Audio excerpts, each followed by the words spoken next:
हाय पिला माने मु आज तुमको पढ़िया पे जाऊँगी विज्ञान सप्तम श्रेणी है। तेणु आमर मुझे खाली तुमको माने मनीष जो निश्वास प्रश्वास निए तारी विषय तुमको मुझे पढ़ाऊँगी है। तुम्हें जाच कि विश्राम नवा समय जड़े प्राप्त वयस्क व्यक्ति प्रति मिनिट रे 15 ରୁ 18 थर से निश्वास प्रश्वास नहीं था। कठिन परिश्रम काल में तार मिनिट प्रति निश्वास प्रश्वास हार 25 स्तर को वृद्धि पाई था। परिश्रम करने हेतु आम केवल शीघ्र निश्वास प्रश्वास न नहीं बरं आम दीर्घ निश्वास प्रश्वास नवा द्वारा अधिक अम्लजान ग्रहण कर। ये गोटे मुझे तुमको चित्र देखा ये देख ये चित्र टी देख तुम है।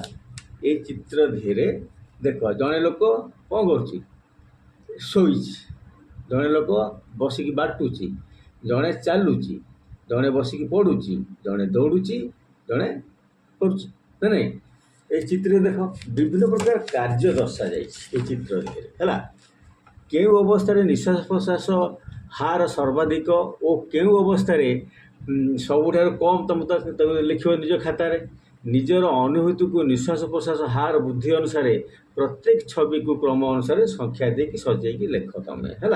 आम किपर निश्वास प्रश्वास नौ है मन रख बर्तमान आमर निश्वास प्रश्वास क्रिया हेतु चालू रहा आग जाना आमर दुईटी नाकपड़ा आम ग्रहण करूँ दीटा नाकपड़ा ये जो नाकपड़ा देखुच आ द्वारा आम ग्रहण करूँ प्रश्वास नेला बेला कहते प्रश्वास है वायु नाकपड़ा बाटे नासा नद्र को जाए पर श्वास नली दे या फुसफुस रे पहुँचे बक्ष गहर में फुसफुस अवस्थित बक्षाती बा पंजरा हाड़ को घेरिकी रही बक्ष गहर तल भाग में एक बड़ मांसाल अंश थाए ताला मध्यस्थता निश्वास प्रश्वास बेले बक्षास्थी और मध्यस्थ चलन घटी थाए प्रश्वास नेला बेले बक्षास्थ ऊपर को फुली उठे है।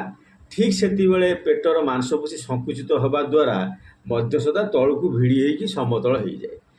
बक्ष गहर आयतन साधारणतः अवस्था प्राय 20% बढ़ी जा द्वारा फुसफुस भितर को वायु प्रवेश करे है। उदरीय मांसपेशी प्रसारण हेले मध्यस्थता तार पूर्व अवस्था को फेरी आसे बक्षादि तल को तो भितर को चली जाए तेणु बक्ष गहर आयतन कमी जाए ता मध्य वायु चाप सृष्टि करे फल वायु फुसफुस बाहरी जाए।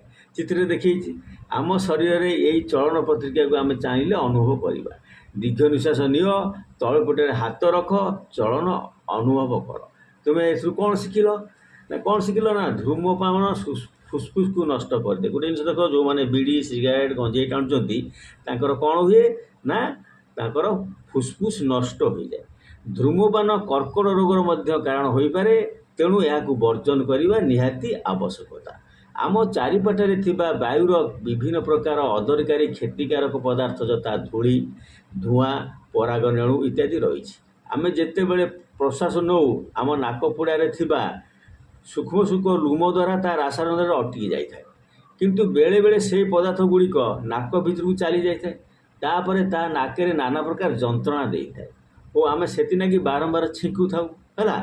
आम छिंकिवा द्वारा प्रश्वास वायु आसीथिबा बाह्य अदरकारी पदार्थ गुड़िक बाहर कर दे थाए फल धूलिकणा मुक्त विशुद्ध वायु आम शरीर को चली जाए। गोटे जिन मन रखिद तुम्हें छिंकिला बेले नाके रुमाल दे छिंकिवा उचित फल जो क्षतिकारक पदार्थ तुम नाकरू बाहरी आसूची ताकू आउ कई प्रश्वास ग्रहण करें ना।